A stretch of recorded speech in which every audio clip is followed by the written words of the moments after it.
Manager ബേജാറാവണ്ട. എന്താ വേണ്ടതെന്ന് വെച്ചാൽ ഞാൻ ചെയ്യാം.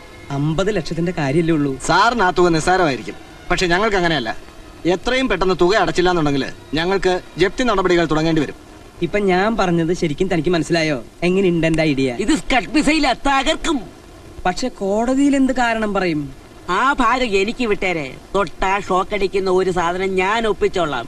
പക്ഷെ സീത ചേച്ചിയെ ഒന്ന് സമ്മതിപ്പിക്കണം. അതാ പാട്. ആദ്യം കേൾക്കുമ്പോ ആരും ഒന്ന് ഞെട്ടും. ഇത്തിരി മനുഷ്യപ്പറ്റില്ലാത്ത പണിയാ. ഒരറവുകാരന്റെ നിസ്സംഗതയോടെ ഇത് ചെയ്യണം. അതാ വിഷമം. ഇന്ന് ഞങ്ങളുടെ വെഡിങ് ആനിവേഴ്സറിയാ. ഇതുപോലൊരു പാതകം ചെയ്യാൻ ഇതിലും നല്ലൊരു ദിവസം വേറെ കിട്ടുമോ മാധവൻ നായർ സാറേ?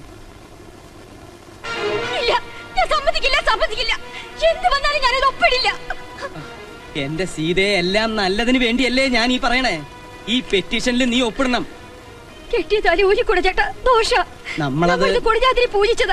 അത് സാരല്ല, നമുക്കൊരു അത്യാവശ്യം വേണ്ടിയല്ലേ. ദേവി പൊറുക്കും. ചേട്ടൻ എന്തൊക്കെയാ പറയുന്നത്? ഞാൻ മനസ്സിലാക്കി തരാം. ഒരു വിവാഹ മോചനം, സിമ്പിൾ ഡൈവേഴ്സ്. നീ വിഷമിക്കണ്ട. വെറുതെ ഡൈവേഴ്സ് ചെയ്യുകയല്ല. എന്റെ പേരിലുള്ള എല്ലാ സ്വത്തുക്കളും നിന്റെ പേരിൽ ഇഷ്ടദാനം എഴുതി വെച്ചു കഴിഞ്ഞു. ഇതാ പ്രമാണം. ചേട്ടനില്ലാതെ എനിക്ക് എന്തിനാ ഈ സ്വത്ത്? ചേട്ടനില്ലാതെ എനിക്ക് ജീവിക്കാൻ പറ്റുമോ? അതൊന്നും ഇനി പറഞ്ഞിട്ട് ഒരു കാര്യമില്ല. നമ്മൾ നാളെ തന്നെ ജോയിന്റ് പെറ്റീഷൻ കൊടുക്കും ഡൈവേഴ്സ് കിട്ടാൻ. എന്ത് കാരണം പറഞ്ഞ ഈ ഡൈവോഴ്സ്? അതിന്റെ കാരണത്തിനുള്ള സർട്ടിഫിക്കറ്റ് ഒക്കെ വക്കീൽ ഒപ്പിച്ചോളും. ഹർജി കൊടുത്താൽ അപ്പ തന്നെ പിരിച്ചു തരാമെന്ന് അയാളെ ഏറ്റിരിക്കുക. ഇത് നാളെ തന്നെ ഫയൽ ചെയ്യണം. ഞാൻ ഒപ്പിട്ടു, നീയും കൂടി ഒപ്പിട്ടാ മതി. നീ ഇതിൽ ഒപ്പിട്ടില്ലെങ്കിൽ നമ്മുടെ സ്വത്ത് മുഴുവൻ ബാങ്കുകാരും കടക്കാരും വന്ന് കൊണ്ടുപോകും.